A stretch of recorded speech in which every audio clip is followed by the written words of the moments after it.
In this question, we've told that a vertical jet of air, this time, impacts on a horizontal surface, and we're told that the surface has negligible weight.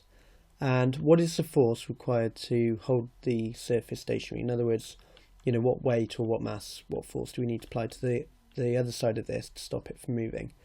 We're told the diameter of the jet is 8 millimeters, the velocity of the jet is 45 meters per second, and the density of air is 1.2 kilograms per meter cubed.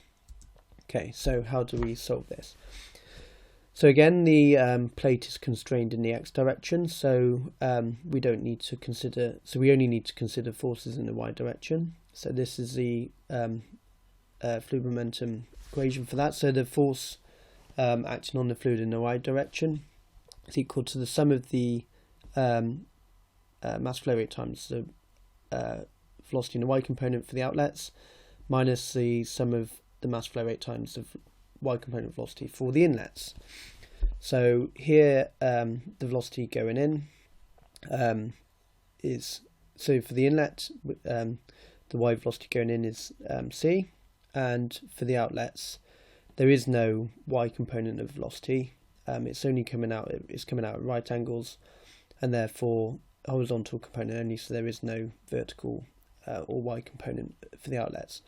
So therefore the equation simplifies to this when we put 0 into here and c into here, so we end up with the force acting on the fluid in the y direction is minus the mass flow rate times the velocity.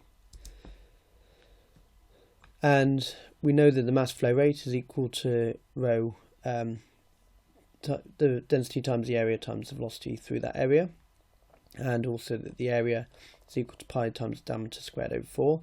So we substitute all these into here and we end up with this expression here. And so we can work out what this force is now. Because we know all these values, we know the velocity, the density and the diameter. So plugging those all in, we get a magnitude of force which is, minus 0.122 newtons.